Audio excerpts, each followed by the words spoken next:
జైభీములు తెలుపుతూ మరి ముఖ్యంగా బాబాసాహెబ్ అంబేద్కర్ బ్రదర్ చెప్పినట్టు కేవలం దళితులు కాదు, రాజ్యాంగం సృష్టించిన రాజ్యకర్త, మరి ఆయనే అంత పెద్ద మేధావి.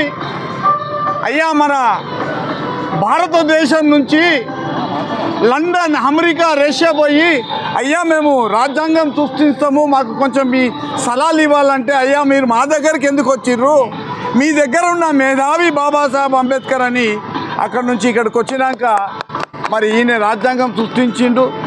మరి అదేవిధంగా ఎస్సీ ఎస్టీ ఓబీసీల అందరికీ సమానంగా చూసిండు.